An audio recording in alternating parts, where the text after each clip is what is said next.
ସ୍ୱଳ୍ପ ସଞ୍ଚୟ ବଡ଼ ବଡ଼ ଅବଦାନ ରଖିଥାଏ। ପୂର୍ବକାଳରୁ ମୁଠି ଚାଉଳ ବା ସରାଘଡ଼ିର ସଞ୍ଚୟ ଏହାର ବଡ଼ ଉଦାହରଣ ବୋଲି କହିଛନ୍ତି ବକ୍ତାମାନେ। ଗୁରୁବାର ଅପରାହ୍ନରେ ଜିଲ୍ଲା ସଂସ୍କୃତି ଭବନ ପରିସରରେ ଜିଲ୍ଲା ସ୍ୱଳ୍ପ ସଞ୍ଚୟ କାର୍ଯ୍ୟାଳୟ ପକ୍ଷରୁ ପୁରୀ ଜିଲ୍ଲାସ୍ତରୀୟ ବିଶ୍ୱ ମିତବ୍ୟୟିତା ଦିବସ ପାଳିତ ହୋଇଥିଲା।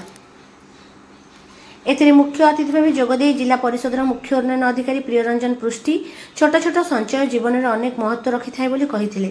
ବର୍ତ୍ତମାନ ସୁକନ୍ୟା ଯୋଜନା ହେଉ ବା ଅନ୍ୟାନ୍ୟ ଯୋଜନାରେ ସ୍ୱଳ୍ପ ସଞ୍ଚୟ ମାଧ୍ୟମରେ ସଞ୍ଚୟ ହେଉ ଏହା ଜୀବନରେ ବହୁତ ସାହାଯ୍ୟ କରେ ବୋଲି ସେ କହିବା ସହ ପ୍ରତ୍ୟେକ ସ୍ୱଳ୍ପ ସଞ୍ଚୟ ପ୍ରତି ଆକୃଷ୍ଟ ହେବାକୁ ଆହ୍ୱାନ ଦେଇଥିଲେ।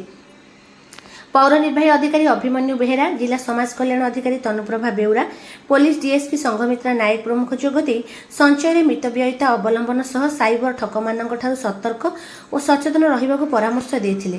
ଅତିରିକ୍ତ ଜିଲ୍ଲାପାଳ ପ୍ରୋଟୋକଲ ନୀଳମାଧବ ଭୋଇ ଏଥିରେ ଅଧ୍ୟକ୍ଷତା କରିବା ସହ ସଞ୍ଚୟ ପ୍ରତି ପ୍ରତ୍ୟେକ ମନୋନିବେଶ କରିବା, ସରଳ ଜୀବନଯାପନ ସହ ସଞ୍ଚୟରେ ବ୍ରତୀ ହେବାକୁ ଆହ୍ୱାନ ଦେଇଥିଲେ।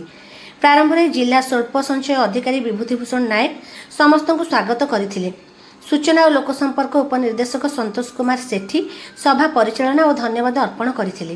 ଅତିଥିମାନେ ପୂର୍ବରୁ ଅନୁଷ୍ଠିତ ବିଦ୍ୟାଳୟ ବକ୍ତୃତା ପ୍ରତିଯୋଗିତାର ପ୍ରଥମ ସ୍ଥାନ ହାସଲ କରିଥିବା ସତ୍ୟବାଦୀ ଓଡ଼ିଶା ଆଦର୍ଶ ବିଦ୍ୟାଳୟର ଛାତ୍ରୀ ଆଦ୍ୟାଶା ସାହୁଙ୍କୁ, ଦ୍ୱିତୀୟ ପୋଲିସ ନୋଡାଲ ହାଇସ୍କୁଲର ଛାତ୍ରୀ ସୁଶ୍ରୀ ଲକ୍ଷ୍ମୀପ୍ରିୟା ପୃଷ୍ଟି ଓ ସତ୍ୟବାଦୀ ଓଡ଼ିଶା ଆଦର୍ଶ ବିଦ୍ୟାଳୟର ଛାତ୍ର ଜ୍ୟୋତିରଞ୍ଜନ ରାଉତଙ୍କୁ ସମ୍ବର୍ଦ୍ଧିତ କରିଥିଲେ।